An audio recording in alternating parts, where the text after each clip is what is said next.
Hello दोस्तों, स्वागत है आपका हमारे चैनल घर घर की कहानी जो दिल को छू जाए। मायका और ससुराल की एक औरत की दर्द भरी कहानी। ससुराल में वो मेरी पहली सुबह आज भी याद है। कितना हड़बड़ा के उठी थी, ये सोचते हुए कि देर हो गई और सब ना जाने क्या सोचेंगे।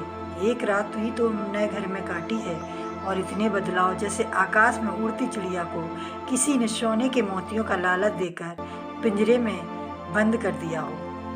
शुरू के कुछ दिन तो यूं ही गुजर गए। हम घूमने बाहर चले गए। जब वापस आए तो सासू माँ की आंखों में खुशी तो थी, लेकिन बस अपने बेटे के लिए ही दिखी मुझे। सोचा शायद नया नया रिश्ता है, एक दूसरे को समझते देर लगेगी, लेकिन समय ने जल्दी ही एहसास करा दिया कि मैं यहाँ की बहू हूँ। जैसे चाहे वैसे नहीं रह सकती।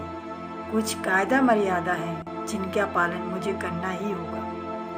धीरे धीरे बातें करना, धीरे से हंसना, सबके खाने के बाद खाना खाना, ये सब आते जैसे अपने आप ही आ गई। घर में माँ से कभी कभी ही बात होती थी।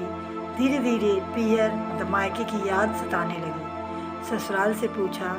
ससुराल में पूछा तो कहा गया अभी नहीं, कुछ दिन बाद।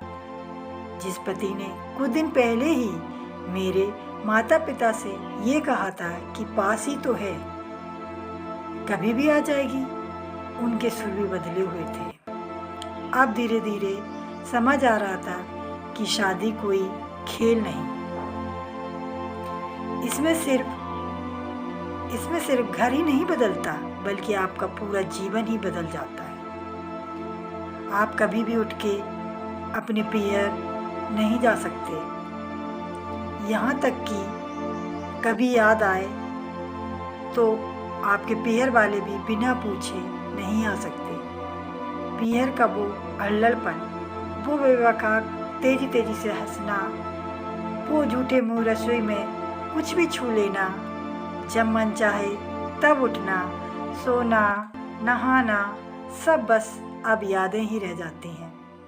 अब मुझे समझ आने लगा कि क्यों विदाई के समय सब मुझे गले लगाकर रो रहे थे। असल में मुझसे दूर होने का एहसास तो उन्हें हो ही रहा था, लेकिन एक और बात थी जो उन्हें अंदर ही अंदर परेशान कर रही थी कि जिस सच से उन्होंने मुझे इतने साल दूर रखा, अब वो मेरे सामने आ ही जाएगा। पापा को ये झूठ कि मैं उनकी बेटी नहीं बेटा हूँ और अब और दिन नहीं छुप पाएगा। उनकी सबसे बड़ी चिंता ये थी, अब उनका बेटा ये जिसे कभी बेटी होने का एहसास ही नहीं कराया था, जीवन के इतने बड़े सच से वो कैसे स्वीकार करेगा। माँ को चिंता थी उनकी बेटी ने कभी भी एक गिलास पानी को नहीं उठाया, तो इतने बड़े परिवार की जिम्मेदारी कैसे उठाएगी। सब इस विदाई और मेरे पराए होने का मर्म जनाते थे, सिवाय मेरे। इसीलिए सब ऐसे रो रहे थे जैसे मैं डोली में नहीं, अर्थी में जा रही हूँ।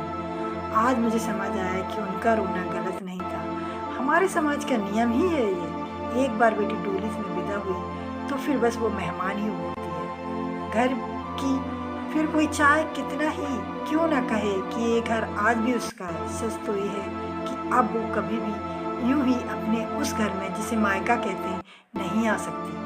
हजारों समस्याओं और परेशानी आने पर भी उसी को हल करना है, हंसते हुए, गम छुपाते हुए।